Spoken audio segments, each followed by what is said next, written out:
하나님 아버지의 삶과 말씀을 듣고자 합니다. 이 시간 주께서 말씀하옵소서. 알아듣게 하시고 볼 수 있게 하시고 깨닫게 하옵소서. 진리의 말씀이 우리의 가슴에 하나님의 뜻을 온전히 담아 온전히 담기게 하시고 이 말씀이 온전히 우리 삶에 녹아들어서 이 말씀과 함께 우리 삶이 진행되어지는 오늘이게 하옵소서. 우리 하나님의 뜻이 하늘에서 이루어진 것처럼 오늘 우리의 삶에서도 이루어지게 하옵소서. 부탁드리오며 예수님 이름으로 기도합니다. 아멘. 네, 오늘은 민수기 22장에서 25장까지의 말씀을 함께 읽도록 합니다.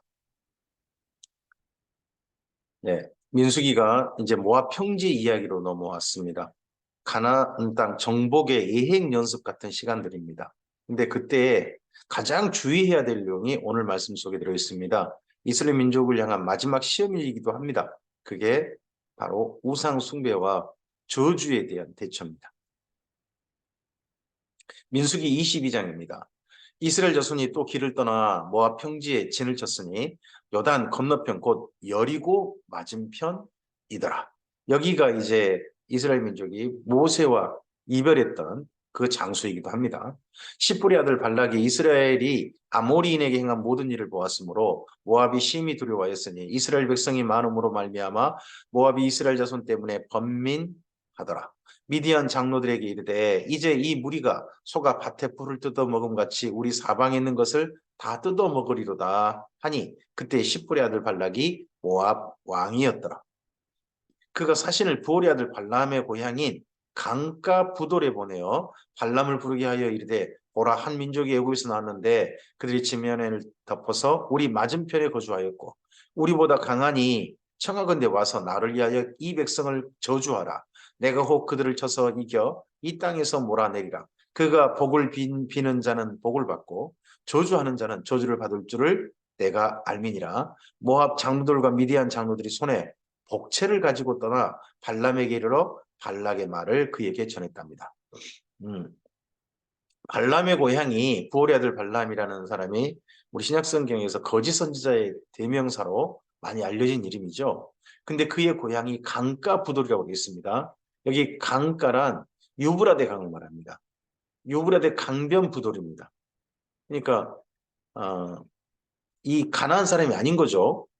발람이 유브라데 강변에 그쪽에 사는 사람이고 복채를 받았다고 돼 있죠. 22장 7절에 보면 복채를 가지고 떠났다고 돼 있지 않습니까? 그럼 이 사람은 어떤 사람이냐 그러면 점쟁이인 거예요. 점쟁이. 이 점쟁이인데 이 사람은 점을 치는데 점을 칠 때는 보통 자기한테 온 귀신의 이름을 말하잖아요. 근데 하필 자기한테 임한 귀신의 이름을 여호와라고 하는 사람이에요. 그러니까 이스라엘 민족이 이집트에서 나올 때 그들과 함께한 신의 이름이 타 민족에게도 전해진 거죠. 저쪽 이집트 사람뿐만 아니라 이집트하고 무역을 하는 메소포타미아 지역에도 전해진 겁니다. 그 전해져서 메소포타미아의 그쪽에 살고 있던 유브라데 강변에 살고 있던 여기 발람이라는 사람이 이는 도입이 시급하다. 나한테 오는 신 이름을 여호와라 하자. 그리고 귀신 이름을 여호와라 했다는 겁니다. 그게 여기 22장의 출발입니다. 근데 그가 상당히 알려진 점쟁이였던 것 같습니다. 이 가나안 땅에까지. 모압에도 그 사람은 굉장한 점쟁이다라고 알려져 있는 거죠. 발람이 그들에게 이르되 이 밤에 여기서 유숙하라. 여호와께서 자기한테는 귀신 이름을 이렇게 말하는 거예요. 여호와께서 내게 이르시는 대로 너희에게 대답하리라. 모압 귀족들이 발람에게서 유숙하니라. 하나님이 발람에게 임하여 말씀하시되 너와 함께 있는 이 사람들이 누구냐? 여기 하나님이라고 그렇게 표현하죠. 네. 원래는 그전에는 귀신이었겠죠. 근데 이번에는 진짜 하나님께서 이 발람에게 나타나셔가지고 귀신을 제어버리고 나타나셔가지고 발람의 행동들을 제어하려고 하십니다. 발람이 하나님께 아뢰되 모압 왕 십볼의 아들 발락이 내게 보낸 자들이니이다 이르기를 보라 애굽에서 나온 민족이 지면에 덮였으니 이제 와서 나를 위하여 그들을 저주하라 내가 혹 그들을 쳐서 몰아낼 수 있으리다 하나이다. 하나님이 발람에게 이르시되 너는 그들과 함께 가지도 말고 그 백성을 저주하지도 말라. 그들은 복을 받은 자들이니라. 발람이 아침에 일어나서 발락의 귀족들에게 이르되 너희는 너희 땅으로 돌아가라. 여호와께서 내가 너희와 함께 가기를 허락하지 아니하시느니라. 원래는 그 전에 귀신 이름이었을 텐데 이번에 진짜 여호와께서 그렇게 하신 거죠. 모압 귀족들이 일어나 발람에게로 가서 전하되 발람이 우리와 함께 오기를 거절하더이다. 발락이 다시 그들보다 더 높은 고관들을 더 많이 보내매 그들이 발람에게로 나아가서 그에게 이르되 십볼의 아들 발락의 말씀에 청하건대 아무것도 거리끼지 말고 내게로 오라. 내가 그들을 높여 크게 존귀하게 하고 그대가 내게 말하는 것은 무엇이든지 시행하리니 청하건대 와서 나를 위하여 이 백성을 저주하라 하시더이다. 그대를 높여 이번에는 돈만 주는 게 아니라 크게 존귀하게 하겠다. 그러면 나라의 국사로 삼겠다. 예전에 그 종교인을 어, 어떻게 보면 왕 옆에 두어서 어, 그 사람으로 하여금 국가를 이해하는 어떤 종교인이 되도록 하는 제도가 있었잖아요. 그런 사람으로 삼겠다 하는 겁니다. 현 정부의 종교 지도자는 누굴까요? 발락이 신하들에게 대답하여 이르되 발락이 그 집에 가득한 은금을 내게 줄지라도 내가 능히 여호와 내 하나님의 말씀을 어겨 덜하거나 더하거나 못하겠노라. 여호와 내 하나님의 말씀. 자기 원래 귀신인데 이땐 진짜 여호와 하나님의 말씀이 될 줄 뭐 발람도 생각도 못했을 거예요. 그런즉 이제 너희도 이 밤에 여기서 유숙하라. 여호와께서 내게 무슨 말씀을 더하실는지 알아보리라. 더하실는지. 그 전에 이야기했잖아요. 근데 더하실는지. 발람이 지금 마음이 동한 거죠.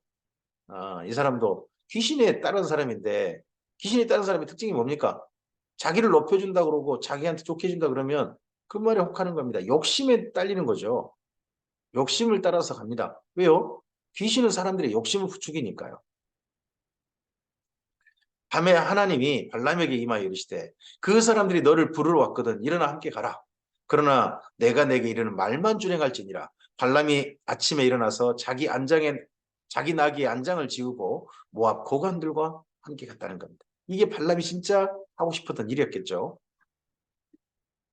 그가 감으로 말미암아 하나님이 진노하심으로 여호와의 사자가 그를 막으려고 길에 서니라. 발람은 자기 나귀를 탔고 그의 두 종은 그와 함께 있더니 나귀가 여호와의 사자가 칼을 빼어 손에 들고 길에 선 것을 보고 길에서 벗어나 밭으로 들어간지라. 발람이 나귀를 길로 돌이키려고 채찍질하니 여호와의 사자는 포도원 사이 좁은 길에 섰고 좌우에는 담이 있더라. 나귀가 여호와의 사자를 보고 몸을 담에 대고 발람의 발을 그 담에 짓누름에 발람이 다시 채찍질하니 여호와의 사자가 더 나아가서 좌우로 피할 데 없는 좁은 곳에 선지라. 나귀가 여호와의 사자를 보고 발람 밑에 엎드리니 발람이 노하여 자기 지팡이로 나귀를 때리는지라. 여호와께서 나귀의 입을 여시니 발람에게 이르되 나귀가 발람에게 말을 합니다. 내가 당신에게 무엇을 말하였기에 나를 이같이 세 번을 때리느냐. 어, 발람이 그런데 이 나귀가 자기한테 말하는데 놀라지 않아요? 놀랍게도. 발람이 나귀에게 말하되 내가 나를 거역하기 했기 때문이니 내 손에 칼이 있었다면 곧 너를 죽였으리라.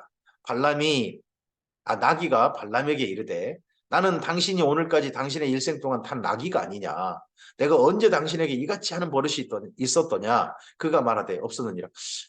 어떤 짐승하고 실제 이렇게 대화한다면 그 짐승을 보고 정말 사랑스러워서 놀랍다, 어메이징하다, 하나님께 찬양하자 그러고 그 짐승을 가까이 하겠습니까? 와, 놀래가지고 그 짐승을 멀리 하겠습니까? 하여튼 발람은 도리어 놀라지 않나요? 그때 여호와께서 발람의 눈을 밝히시매 여호와의 사자가 손에 칼을 빼들고 길에 선 것을 그가 보고 머리를 숙이고 엎드리니 여호와의 사자가 그에게 이르되 내가 어찌하여 내 나귀를 이같이 세 번 때렸느냐 보라 내 앞에서 내 길이 사악함으로 내가 너를 막으려고 나왔더니 나귀가 나를 보고 이같이 세 번을 돌이켜 내 앞에서 피하였느니라. 나귀가 만일 돌이켜 나를 피하지 아니하였다면 내가 벌써 너를 죽이고 나귀는 살렸으리라. 발람이 여호와의 사자에게 말하되 내가 범죄하였나이다. 당신이 나를 막으려고 길에 선신 줄을 내가 알지 못하였나이다. 당신이 이를 기뻐하지 아니하시면 나는 돌아가겠나이다. 진짜 기뻐하지 않았죠. 하나님께서는 한 번도 기뻐하신 적이 없어요. 발람 스스로 지금 가고 싶어서 그런 거죠. 여호와의 사자가 발람에게 이르되 그 사람들과 함께 가라. 내가 내게 이르는 말만 말할지니라. 발람이 발락의 고관들과 함께 가니라. 발락은 발람이 온다 함을 듣고 모압 변경의 끝 아르논가에 있는 성까지 가서 그를 영접하고 발락은 발람에게 이르되 내가 특별히 사람을 보내어 그대를 부르지 아니하였느냐 그대가 어찌 내게 오지 아니하였느냐 내가 어찌 그대를 높여 존귀하게 하지 못하겠느냐 발람이 발락에게 이르되 내가 오긴 하였으나 무엇을 말할 능력이 있으리까 하나님이 내게 주시는 말씀 그것을 말할 뿐이니이다. 발람이 발락과 동행하여 기럇 후솥에 이르러서는 발락이 소와 양을 잡아 발람과 그와 함께한 고관들을 대접하였더라. 먼저 소와 양을 잡아가지고 잔치를 벌여준 겁니다. 그러고 난 다음에 그 다음날 아침입니다. 아침에 발락이 발람과 함께하고 그를 인도하여 어디 갔느냐? 바알의 산당에 올랐습니다. 바알 신전에 간 겁니다. 거기 산당에 올라가지고 발람이 거기서 이스라엘 백성의 진 끝까지 보니라. 다 봤어요. 이스라엘 진 전체가 다 보이는 장소로 간 겁니다. 그곳이 바알의 산당이었다는 겁니다. 민수기 23장입니다. 발람이 발락에게 이르되 나를 위하여 여기 제단 7을 쌓고 여기가 어디입니까? 바알의 산당입니다. 바알의 산당에다가 제단 7을 쌓고 거기 수송아지 7마리와 순양 7마리를 준비하소서 하며 그럼 바알신한테 제사하는 거잖아요. 그런 거 전혀 거리끼지 않고 거기서 그곳에서 자기 신을 위해서 제사하는 사람이 발람입니다. 귀신에 들린 사람이에요. 이 사람은. 발락이 발람의 말대로 준비한 후에 발락과 발람이 제단에 수송아지와 순양을 드리니라. 그럼 이거 받은 신이 바알 아닙니까? 바알. 근데 바알인데 그걸 갖다가 여호와라 그러는 겁니다. 발람은 지금. 발람이 발락에게 이르되 당신의 번제물 곁에 서소서 내가 저리로 가리이다. 여호와께서 혹시 오셔서 나를 만나리니 그가 내게 지시하시는 것을 내가 다 당신에게 알리리다 하고 언덕길로 갔다는 겁니다. 우리나라 같으면 뭐 한 겁니까? 무당이 푸닥거리 한 거죠. 그럼 뭐 기다리는 겁니까? 대나무가 흔들리기까지 기다리는 거죠. 발람이. 이 다음에 이 24장에 이제 첫머리 보면 이게 나옵니다. 전과 같이 사수를 쓰지 않았대요. 사술이 뭡니까? 귀신을 부르는 의식 아닙니까? 하나님이 발람에게 임하시느니라. 근데 귀신이 임하는 게 아니라 하나님께서 발람에게 임하셔 버렸습니다. 왜요? 헛소리 못하게. 발람이 아뢰되 내가 7제단을 쌓고 각 제단에 수송아지와 순양을 드렸나이다. 여호와께서 발람의 입에 말씀을 주시며 이르시되 발락에게 돌아가서 이렇게 말할지니라. 그가 발락에게 돌아간즉 발락과 모압의 모든 구간이 번제물 곁에 함께 섰더라. 그것이 바알산당이죠. 발람이 예언을 전하여 말하되 발락이 나를 아람에서 모압 왕이 동쪽 산에서 데려다가 이르기를 와서 나를 위하여 야곱을 저주하라 와서 이스라엘을 꾸짖으라 하도다. 하나님이 저주하지 않으신 자를 내가 어찌 저주하며 여호와께서 꾸짖지 않으신 자를 내가 어찌 꾸짖으랴. 내가 바위 위에서 그들을 보며 작은 산에서 그들을 바라보니 이 백성은 홀로 살 것이라. 다른 데는 다 죽어도 이 백성은 결국 죽지 않을 것이다. 그를 여러 민족 중에 하나로 여기지 아니하리다. 모든 민족은 흥망성쇠가 있지만 이 민족은 끝까지 남을 것이다. 뭐 그런 이야기죠. 야곱의 티끌을 누가 능히 세며 이스라엘 4분의 1을 누가 능히 셀고 나는 의인의 죽음을 죽기 원하며 나의 종말이 그와 같기를 바라노라 하며 그러면 이스라엘 민족이 하나님 앞에 의인이라는 말이잖아요. 이스라엘 민족처럼 죽기를 바란다. 그럼 이스라엘 민족은 의인이니까 저주할 수 없는 거죠. 저주할 수 없는 민족이다 하는 말을 이렇게 하는 겁니다. 발락이 발람에게 이르되 그대가 어찌 내게 이같이 행하느냐 나의 원수를 저주하라고 그대를 데려왔거늘 그대가 오히려 축복하도다. 이스라엘 민족을 저주하라고 데려왔는데 이스라엘 민족을 축복하고 있다는 거죠. 발람이 대답하여 이르되 여호와께서 내 입에 주신 말씀을 내가 어찌 말하지 아니할 수 있으리까. 발람이 말하되 나와 함께 그들을 달리 볼 곳으로 가자. 거기서는 그들을 다 보지 못하고 그들의 끝만 보리니 거기서 나를 위하여 그들을 조주하라 하고 소빔들로 인도하여 비스가 꼭대기에 이르러 7제단을 쌓고 각 제단에 수송아지와 순양을 드렸다는 겁니다. 이번에는 산당도 아닌 거죠. 산 꼭대기에 이르러 가지고 거기에서 어떤 제단을 쌓고 양을 드리고 그리고 좋은 거 안 보는 거죠. 끝만 봤다는 겁니다. 요즘도 우리가 어떤 일을 바라보거나 어떤 사람을 바라보거나 할 때 좋은 것만 바라보려고 하는 사람도 물론 있죠. 근데 끝만 바라보려고 하는 것도 있죠. 다 편견입니다. 전체를 제대로 봐야죠. 제대로 보지 않고 한쪽만 보는 거 큰 문제입니다. 저는 특히 기독인들이 결코 일부만 바라보는 그런 행태를 해서는 안 된다고 봅니다. 전반적인 행태를 다 살펴보고 그들이 정말 악한 길로 가는지 선한 길로 가는지 저는 올바르게 분별할 수 있어야 한다고 생각합니다. 발람이 발락에게 이르되 내가 저기서 여호와를 만나 뵐 동안에 여기 당신의 번제물 곁에 서소서 하니라. 여호와께서 발람에게 임하사 그의 입에 말씀을 주시며 이르시되 발락에게로 돌아가서 이렇게 말할지니라. 발람이 가서 본즉 발락이 번제물 곁에 섰고 모압 고관들과 함께 있더라. 발락 발람 하여튼 두 사람 다 어쨌든지 발락이 발람에게 이르되 여호와께서 무슨 말씀을 하시더냐. 발람이 예언하여 이르기를 발락이여 일어나 들을지어다. 십볼의 아들이여 내게 자세히 들으라. 하나님은 사람이 아니시니 거짓말을 하지 않으시고 인생이 아니시니 후회가 없으시도다. 어찌 그 말씀하신 바를 행하지 않으시며 하신 말씀을 실행하지 않으시랴. 내가 축복할 것을 받았으니 그가 주신 복을 내가 돌이키지 않으리라. 야곱의 허물을 보지 아니하시며 이스라엘의 반역을 보지 아니하신도다. 여호와 그들의 하나님이 그들과 함께 계시니 왕을 부르는 소리가 그 중에 있도다. 하나님이 그들을 애굽에서 인도하여 내셨으니 그의 힘이 들소와 같도다. 야곱을 해할 점술이 없고 이스라엘을 해할 복술이 없도다. 이때에 야곱과 이스라엘에 대하여 논할진대 하나님께서 행하신 일이 어찌 그리 크냐 하리로다. 이 백성이 암사자같이 일어나고 수사자같이 일어나서 움킨 것을 먹으며 죽인 피를 마시기 전에는 눕지 아니하리로다 하매 발람이 발락에게 이르되 그들을 저주하지도 말고 축복하지도 말라. 이거 발람을 통해서 뭔가 이스라엘 민족에게 저주해가지고 신이 저주하는 민족이 되게 만들어서 자기가 좀 어떻게 싸워보려고 했는데 그게 지금 안 되고 있잖아요. 자기 뜻대로. 발람이 발락에게 대답하여 이르되 내가 당신에게 말하여 이르기를 여호와께서 말씀하신 것은 내가 그대로 하지 않을 수 없다고 하지 아니하더이까. 발락이 발람에게 또 이르되 오라 내가 너를 다른 곳으로 인도하리니 내가 거기서 나를 위하여 그들을 저주하기를 하나님이 혹시 기뻐하시리라 하고 발락이 발람을 인도하여 광야가 내려다 보이는 부월산 꼭대기에 이르니 발람이 발락에게 이르되 나를 위하여 여기 제단을 쌓고 거기 수송아지 7마리와 순양 7마리를 준비하소서. 발락이 발람의 말대로 행하여 각 제단의 수송아지와 순양을 드립니다. 세 번째까지 어떻게 시도해 보려고 합니다. 그런데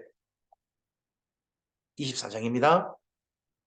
첫머리를 잘 봐야 됩니다. 발람이 자기가 이스라엘을 축복하는 것을 여호와께서 선히 여기심을 보고 전과 같이 이전에 그 앞에 두 번은 점수를 썼다는 거죠. 점수를 쓰지 않고 이전 개혁 한글에 사수제 어편해놨죠. 사수를 쓰지 아니하고 그의 낯을 광야에 행했다는 겁니다. 그럼 이거 뭐 말입니까? 우리나라 말은 푸닥거리 한 겁니다. 귀신을 부른 거예요. 근데 귀신을 불렀는데 귀신은 안 오고 여호와 하나님께서 발람을 제어하신 거죠. 이때는. 그러니까 발람은 자기한테 오는 귀신의 이름을 여호와라고 한 거지 진짜 여호와 하나님이 임한 선지자가 아닙니다. 그는 귀신의 이야기를 전달하는 선지자인 거지 진짜 하나님의 선지자는 아닌 거예요. 사실은. 근데 이때는 하나님께서 그를 제어하신 겁니다. 그 낯을 광야로 향하여 눈을 들어 이스라엘이 그 지파대로 천막 친 것을 보는데 그때 하나님의 영이 그 위에 임하신지라. 그가 예언을 전하여 말하되 부올의 아들 발람이 말하며 눈을 감았던 자가 말하며 하나님의 말씀을 듣는 자 전능자의 환상을 보는 자 엎드려 눈을 뜬 자가 말하기를 하고 자기 이야기를 이어갑니다. 야곱이여 내 장막들이 이스라엘이여 내 거처들이 어찌 그리 아름다운고 그 벌어짐이 골짜기 같고 강가의 동산 같으며 여호와께서 심으신 침향목 같고 물가의 백향목들 같도다. 그 물통에서는 물이 넘치겠고 그 씨는 많은 물가에 있으리로다. 그의 왕이 아각보다 높으니 그의 나라가 흥하리로다. 아각은요 아말렉이죠. 아말렉 왕이 아각입니다. 아각 왕조. 네. 근데 그 아각보다 높다. 그 당시 아말렉은 굉장히 강성했던 민족이었던 것 같습니다. 그보다 더 힘이 있다. 그의 나라도 흥왕하리로다. 나중에 이 나라의 왕이 나타날 것이다 하는 이야기로 이야기하는 거죠. 하나님이 그를 애굽에서 인도하여 내셨으니 그 힘이 들소와 같도다. 그의 적국을 삼키고 그들의 뼈를 꺾으며 화살로 쏘아 꿰뚫으리로다. 꿇어앉고 누움이 수사자와 같고 암사자와 같으니 일으킬 자 누구이랴. 너를 축복하는 자마다 복을 받을 것이요 너를 저주하는 자마다 저주를 받을지로다. 발락이 발람에게 노하여 손뼉을 치며 말하되 내가 그들을 부른 것은 내 원수를 저주하라는 것이거늘 그대가 이같이 3번 그들을 축복하리이다. 그러므로 그대는 이제 그대의 곳으로 달아나라. 내가 그들을 높여 심히 존귀하게 하기로 뜻하였더니 여호와께서 그들을 막아 존귀하지 못하게 하셨도다. 내가 당신이 조주만 제대로 하면 우리나라 국사도 삼고 그렇게 해주려고 했는데 당신 이거 하는 행태 보니까 도저히 못 해주겠다. 가라. 그리고 팽 하는 거죠. 그랬을 때 마지막 뒤끝이 있습니다. 근데 사실은 발람이 끝까지 욕심을 부리는 게 이 다음에 있긴 합니다.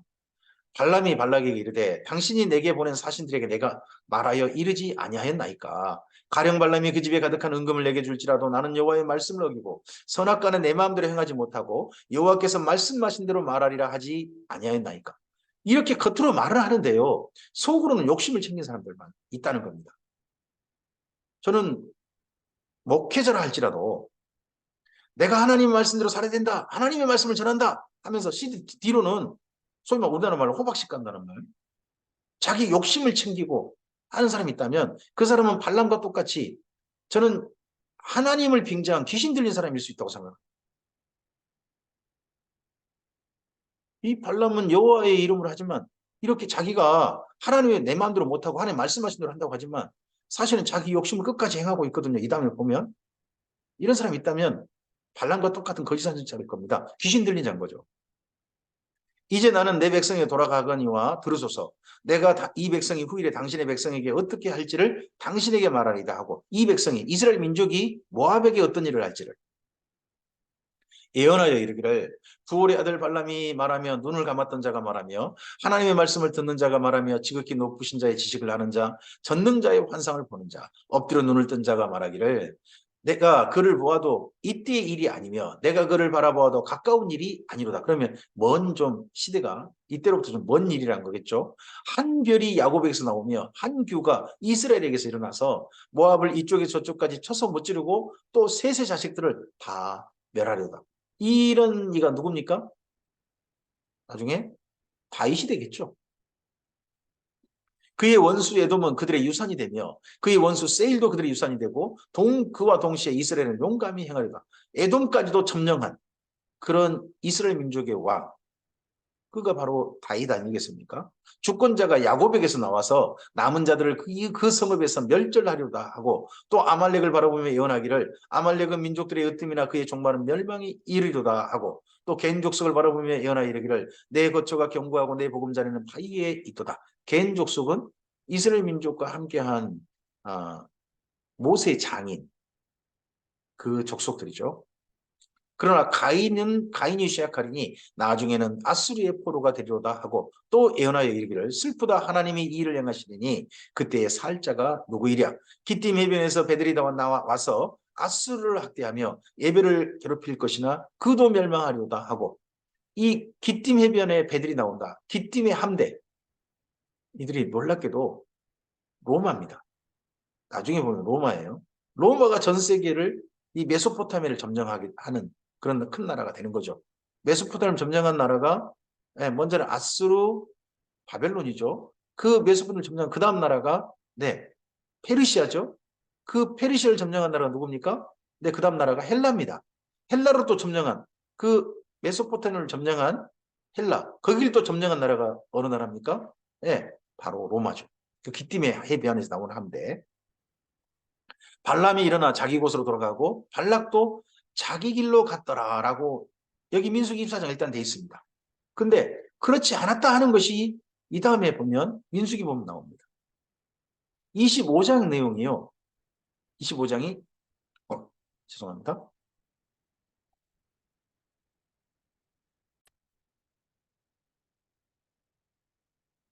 민수기 25장 내용이 바로 이 다음 발람이 한 행동과 연결되어 있다고 이 다음 여기 민수기에서 이야기합니다. 이스라엘이 시팀에 머물러 있더니 그 백성이 모압 여자들과 음행하기 시작했다. 모압 여자들과 음행한 사건, 그 여자들이 자기 신에게 제사할 때에 이스라엘 백성을 청하며 백성이 묻고 그들이 신들에게서 전함으로 이스라엘이 바알볼에게 가담한지라. 바알볼이라는 신을 모압이 섬기는데 거기에 이스라엘 민족도 참여했다는 겁니다. 여호와께서 이스라엘에게 진노하신다. 지금 광야 40년을 하나님과 함께 훈련을 받았습니다. 하나님께만 가까이 하고 이 일과 사건이 있을 때마다 하나님 앞에서 그들의 삶을 교정받고 다시 시작하고 했던 이스라엘 민족이었습니다. 그랬는데 이 모압 여자들의 유혹, 모압의 신의 행사, 여기에 순식간에 넘어갑니다. 저는 엄청나게 많은 사람이 순식간에 큰 피해를 입었던 우리나라에 얼마 전 이태원 사건 있지 않습니까? 그 사건에 대해서 정말 안타깝게 생각합니다. 하지만 그런 행사가 우리나라에 들어왔다는 것 자체가 우리나라가 참 슬프고 안타까운 겁니다. 근데 더 안타까운 게 어떤 거냐 그러면 그런 행사가 어떤 타 종교가 아니라 기독교 나라들에서 우리나라에 수입됐다는 거. 참 슬프고 안타까운 일들이 아닐 수 없습니다. 이스라엘이 바알볼에 가담한지라 여호와께서 이스라엘에게 진노하시니라. 여호와께서 모세에게 이르시되 백성의 수령들을 잡아 태양을 향하여 여호와 앞에 목매어 달라. 그리하면 여호와의 진노가 이스라엘에게서 떠나리라. 모세가 이스라엘 재판관들에게 이르되 너희는 각각 바알볼에 가담한 사람들을 죽이라 아니라. 그런데 이스라엘 자손은 온 회중이 회막문에서 울 때에, 그렇게 참아지 못하고 울고 있을 때에, 죽이라고 했는데 죽이지 못하고 그러고 있었을 때에 이스라엘 자손 한 사람이 모세와 온 회중 눈앞에 미디안의 하인 여인을 데리고 그의 형제들에게로 온지라. 미디안 여자 한 명을 데리고 이스라엘 자손 한 사람이 그렇게 울고 있는 이스라엘 민족 앞에서 지나가는 거예요. 뻔뻔스럽게. 그리고는 자기 천막으로 데려가가지고 그 여인과 음란한 짓거리를 하는 거죠. 제사장 아론의 손자 엘르아살의 아들 비느하스가 보고 회중 가운데서 일어나 손에 창을 들고 그 이스라엘 남자를 따라 그의 막사에 들어갔잖아요. 밖에도 아니에요. 그 막사 천막 안에 들어갔단 말이에요. 이스라엘 남자와 그 여인의 배를 깨뜨려 그 사람을 죽이니, 그럼 창을 한 번에 뚫었다면 두 사람이 몸이 함께 있는 거잖아요. 연병이 이스라엘 자손에게서 그쳤더라.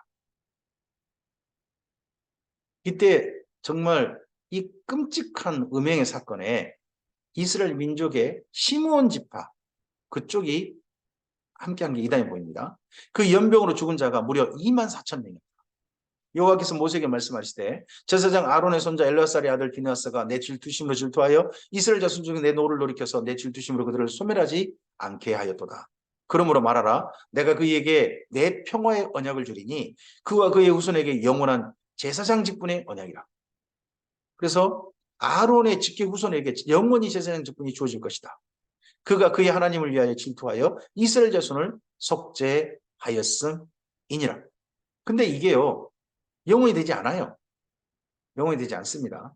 나중에 하스몬 왕조 그 전까지만 되는 거고 거기서 끊겨버리고 맙니다. 죽임을 당한 자, 이스라엘 남자, 곧 미디안 여인과 함께 죽임을 당한 자의 이름은 시므리인데요. 살루의 아들이고 시므온인의 조상의 가문 중에 한 사람이었습니다. 이게 시므온 지파 사람이었어요. 나중에 보면 이거 수를 잘 셀 때 잘 보셔야 돼요. 맨 첫 번째 수를 셀 때 시므온 지파의 수와 그리고 두 번째 그 수를 세거든요. 그때 시므온 지파의 수를 비교해 보시기 바랍니다. 시므온 지파가 수가 엄청나게 줄어 있습니다. 줄어 있는 이유가 뭐겠느냐?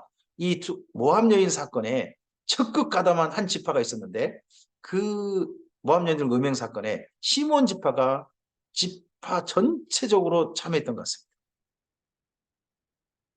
죽임을 당한 미디안 여인의 이름은 고스비니 수르의 딸이라. 수르는 미디안 백성의 한 조상의 가문의 수령이었더라. 여호와께서 모세에게 말씀하여 이르시되 미디안인들을 대적하여 그들을 치라. 이는 그들이 속임수로 너희를 대적하되 부올의 일과 미디안 지휘관의 딸 곧 부올의 일로 연병이 일어난 날에 죽임을 당한 그들의 자매 고스비의 사건으로 너희를 유혹하였음이니라. 오늘 여기까지 말씀입니다. 이스라엘 민족이 이제 가나안 땅 정복 연습을 아모리 왕 시온, 바산 왕 옥 이런 나라를 점령하고 땅에 거주도 하고 잠시 휴식하고 있습니다. 그러할 때 이 모압에 저주하려고 했던 사건과 그리고 음행 사건이 터졌습니다. 우리도 신앙이 어느 정도 안정되고 하나님을 향해서 삶이 반듯해질 때 반드시 시험이 올 것 같습니다. 우리 삶에도.